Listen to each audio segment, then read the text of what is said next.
Hi, my name is James Holmberg. This is my exhibition, Absence. So this exhibition started a little over a year ago. When I first started thinking about this show, I started asking a few questions about what is the value of an image today? What is the value of the artist's hand today? And part of that is in reaction to the numbing of imagery on your phone, on your cell phone.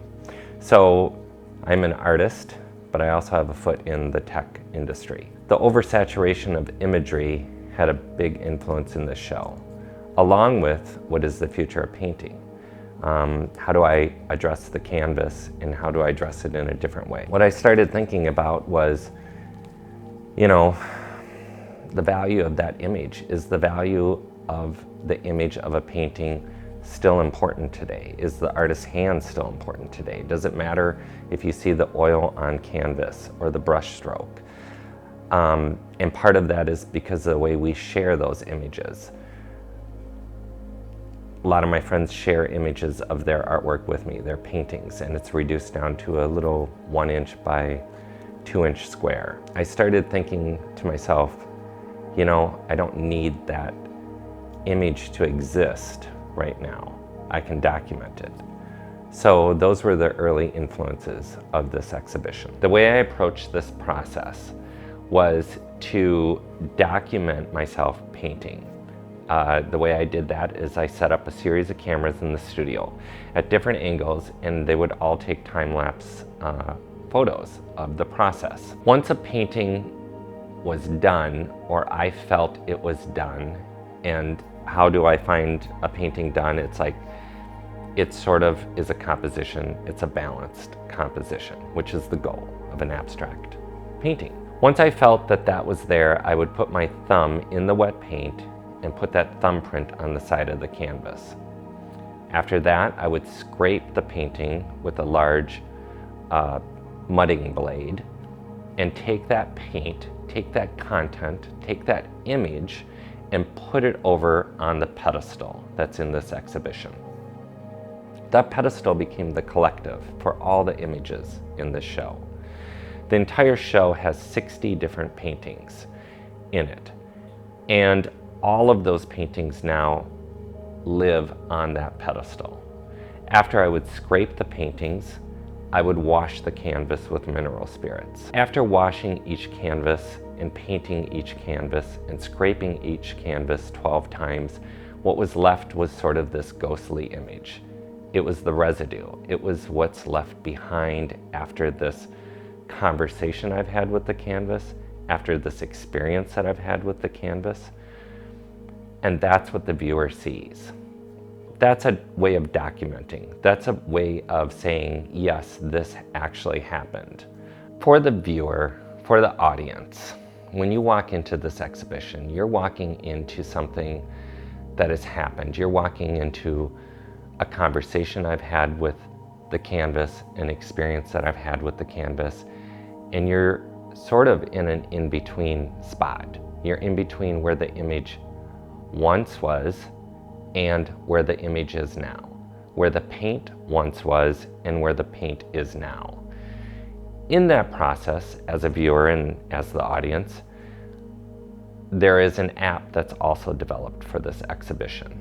You download that before you come to the show, and as you enter the show, you're able to walk around the show and have your own experience, because this show is interactive. As you walk up to the canvases, depending on what your device is, if it's tablet or phone, those images appear on that device. And you're able to scroll through those images, you're able to pinch and zoom and look at them. When you're in the exhibition, there is 60 paintings that are floating around the space in that exhibition.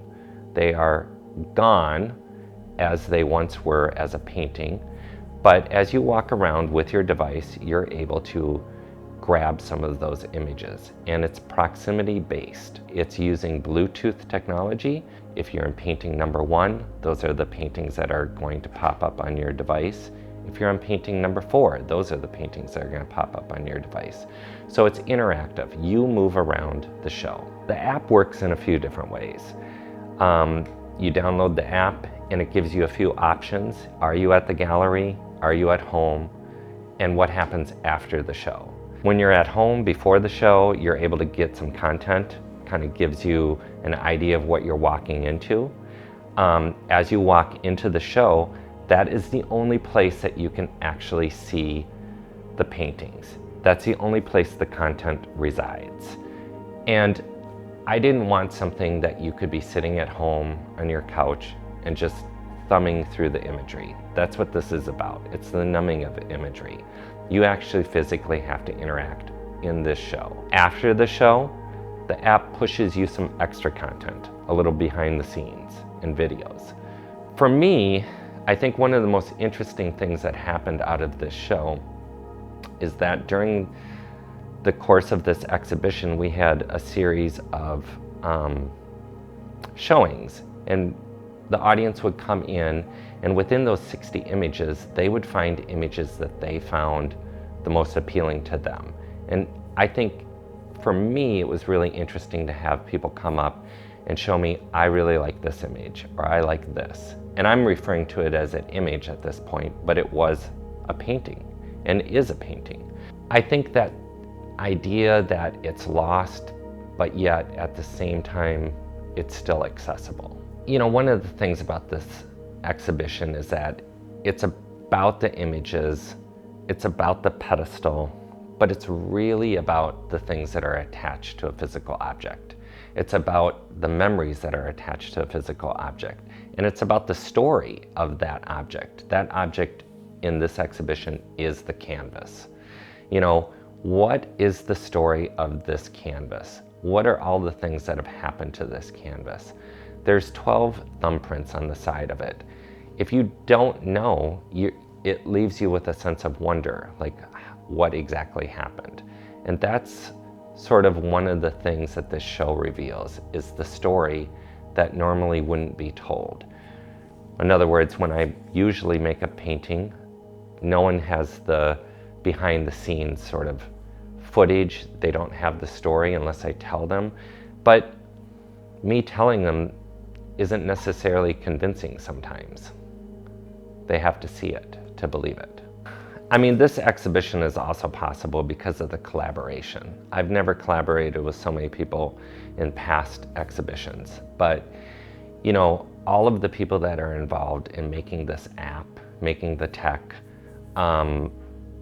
my company, all of this collaboration has made sort of this conceptual idea very tangible.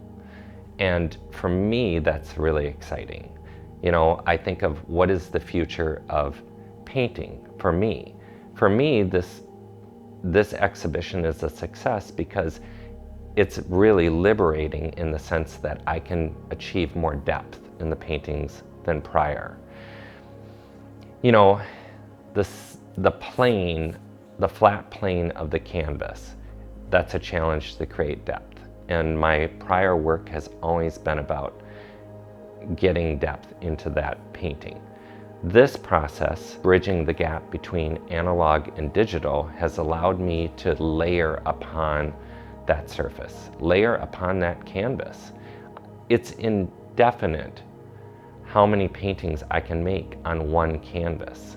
So now I have the ability to walk up to that canvas and see 12 paintings, but I could certainly see hundreds of paintings. So I could keep this process going without having sort of the burden of the physicality of this, which is the liberating part for me. I don't need 60 canvases for this show. I just need 5 or 1. As an artist, I believe I have to trust my instincts. I have to rely on instinct. And when I'm doing that, sometimes it's thinking with my hands, which is what really happened in this exhibition. The more I erased, the more I washed, the freer I became. With that said, you know, when I'm working on projects like this, I don't necessarily have the answers to the end. And part of that is intriguing to me. You know, this exhibition, I'm not planning the end result of this image. This end result is revealing itself. The very end is me washing the painting, and then that's it. And whatever that image is what the viewer sees. So with the idea of relying on instinct like this and not knowing the answers, this is an exhibition that reveals itself to me too. I become a spectator. When I hung this show, these were all paintings that were just stopped in time. I didn't have a hand in, adding paint to the end of it. It was washed and it was done. The paint was transferred and it was done. So what I think is really interesting is that sometimes it takes time to understand what a show is about and what the exhibition really means, even to myself. This is an exhibition that has been done over the course of the last year and a half. And during that time, I can't ignore the fact that, certainly, right, there's a pandemic, a world pandemic. So that has had an influence on this exhibition. I don't know exactly how to describe it right now, but that is part of this exhibition. And it might be a part of the title, in Absence. This exhibition is made up of 5 different canvases and 1 sculpture. Even though these things are separate, they really exist together because all of the images are floating in that room. They're all attached to those specific objects, but this is a collective. I refer to the sculpture as the collective. That's where everything has gone and everything has resided there. So there's a unity in this show. And I guess in Absence, there's unity. With the idea of what is the future of my paintings and how do the paintings evolve, I had to build an app and attach that to the actual paintings to be able to get depth. Well, in that process, I'm also able to make a library that's attached to those objects, to that canvas. It was a lot of fun developing that platform. There's a future with that platform. I can't imagine going back now to just making a single image. I will always want to make more images on a canvas or whatever that is. I enjoy bridging the gap, and that's what this show is, bridging the gap between analog and digital. The heart of this project is me being vulnerable, being able to take a huge risk, being able to make work and then erase the work and do that over and over and over again. And basically document that process. And what does that mean for me? It was really difficult for me to erase some of these paintings. And I think because I knew that they were being erased, it gave me more freedom to become more gestural with the paintings. I think they're better paintings than I normally do. But then in the end, I also knew that I had to erase them. And that was really hard. It was difficult to do. But that's the heart of this project, is being able to let go and have absence and loss, but then just let that vulnerability be exposed.